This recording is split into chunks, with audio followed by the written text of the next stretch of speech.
Hello बच्चों, आज हम करने वाले हैं कक्षा 12वीं के लिए हिंदी इलेक्टिव का एक चैप्टर जिसका नाम है बालक बच गया। इसके राइटर हैं Pandit Chandradhar Sharma Guleri. Class 12th Hindi elective का चैप्टर है और आज की वीडियो में हम डिस्कस करेंगे एनसीईआरटी के क्वेश्चन आंसर्स, कुछ अतिरिक्त प्रश्न उत्तर जो मैंने आपके लिए बनाए हैं और इस पाठ में से आने वाले संभावित MCQs। तो चलिए शुरू करते हैं।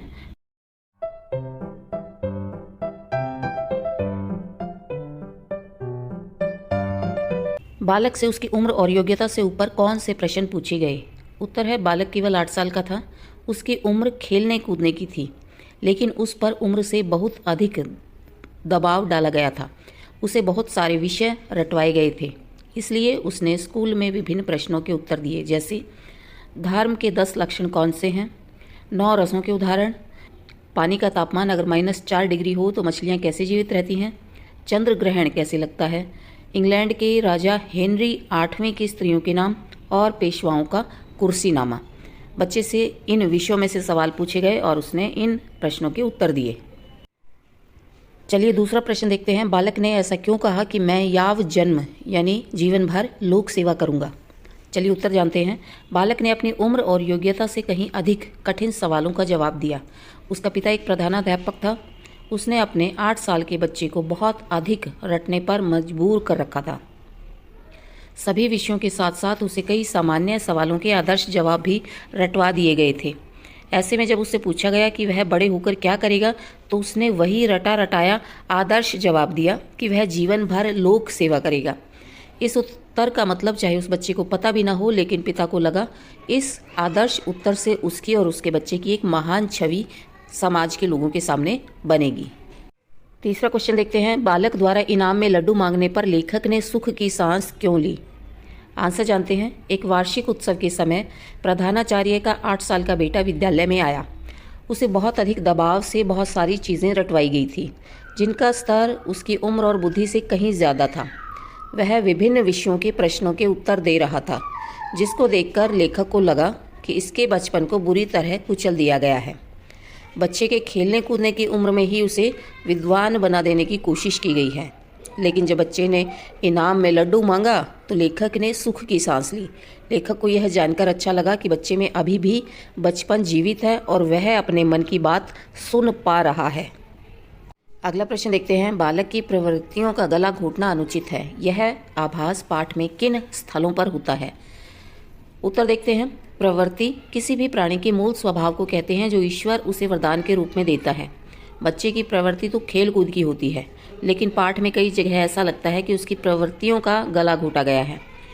कहानी में जब बच्चे का शारीरिक वर्णन किया गया तब हमें लगा कि बच्चे के साथ कुछ गलत हुआ है, उसके ऊपर अत्यधिक दबाव डाला गया है, जैसे उसकी आंखें सफ़ेद, मुंह पीला, नज़रें नीची झुकी हुई, तो इन सब से लगता है।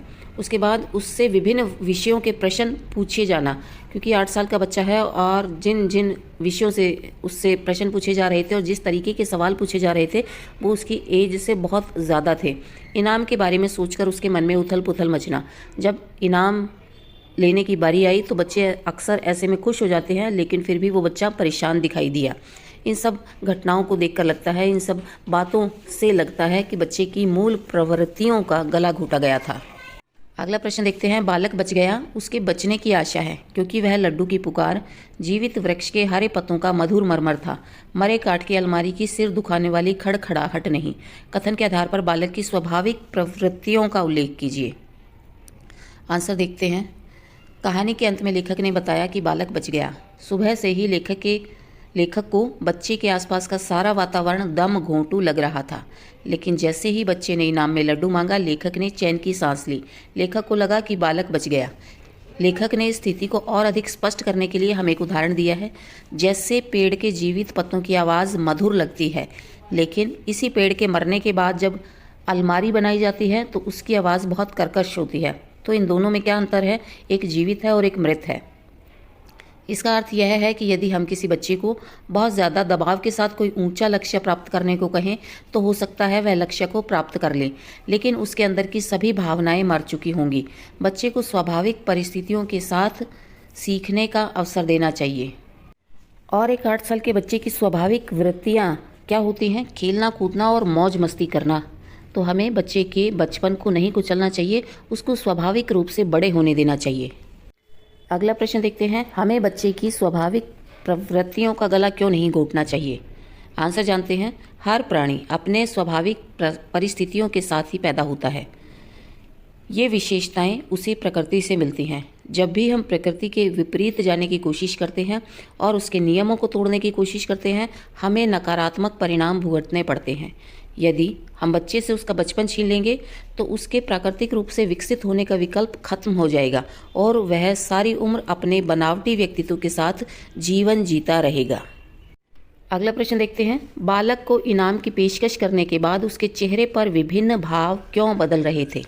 आंसर जानने की कोशिश करते हैं। सभी कठिन सवालों के जवाब देने के बाद सभी अध्यापकों ने बच्चे को इनाम देना चाहा।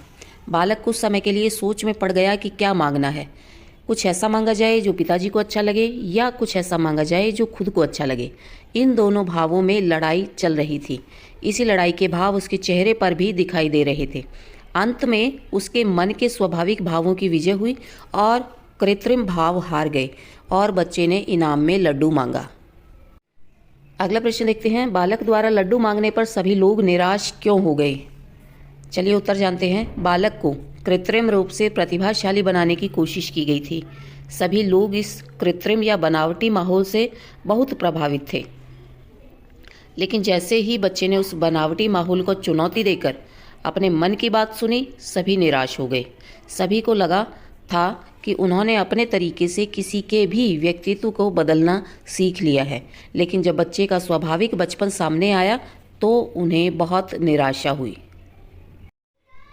चलिए जल्दी से इस चैप्टर के हम MCQ करते हैं। प्रधानाचार्य के पुत्र की आयु कितनी थी?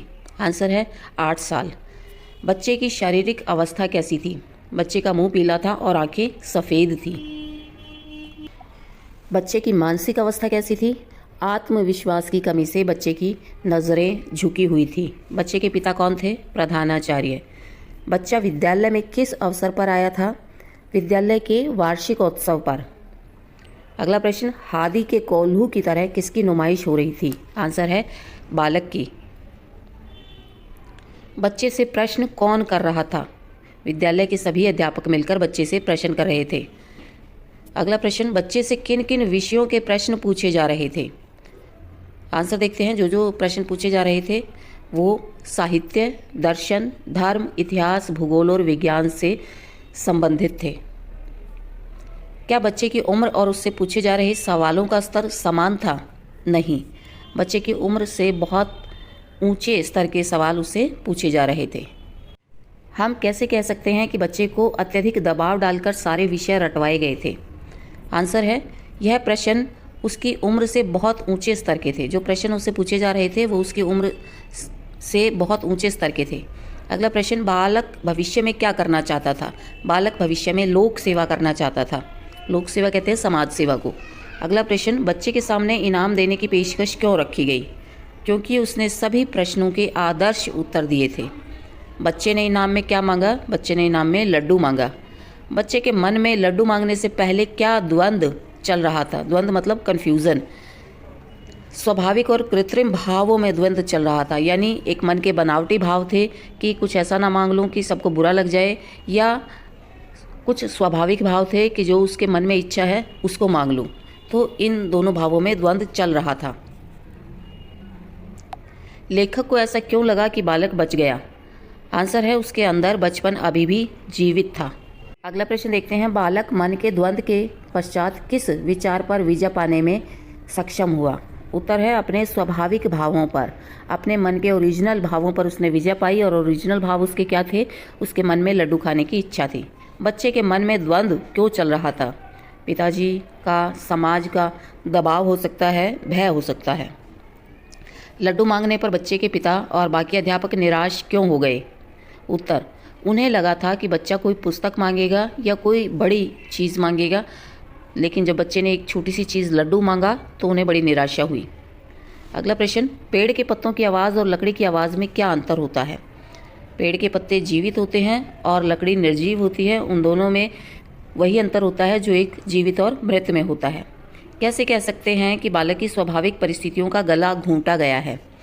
क्योंकि बच्चा खुश दिखाई नहीं दे रहा था, इसलिए हम कह सकते हैं कि बच्चे को स्वाभाविक रूप से बड़ा नहीं होने दिया गया था। उसके ऊपर बहुत सारा बाहर का प्रेशर डाल रखा था। अंतिम प्रश्न देखते हैं। बालक ने इनाम में लड्डू क्यों मांगा? क्योंकि उसके मन में लड्डू खाने की स्वाभाविक इच्छा जगी होगी।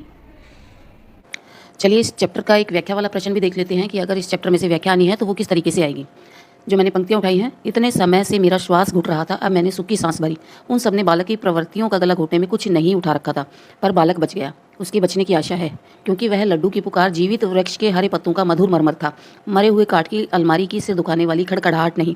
ये लास्ट में लेखक ने अपनी बात को प्रूव करने के लिए एक उदाहरण दिया है और संदेश दिया है अपने पाठकों के लिए, तो ये वो वाली लाइनें हैं। चलिए देखते हैं कि अगर हमें इसका सप्रसंग व्याख्या लिखनी है तो हम किस तरीके से लिखेंगे। यह पंक्तियाँ पंडित चंद्रधर शर्मा गुलेरी द्वारा लिखित कहानी बालक बच गया से ली गई हैं। इस कहानी में लेखक ने बताया, यदि बच्चे पर हम हद से ज़्यादा दबाव डालते हैं तो उसका बचपन जो है नष्ट हो जाता है। अब व्याख्या करते हैं। व्याख्या में हमें क्या करना होता है, जो लाइनें एग्जैक्टली दी गई होती हैं उनसे पहले की थोड़ी सी कहानी हमें बतानी होती है, थोड़ी सी भूमिका हमें बतानी पड़ती है।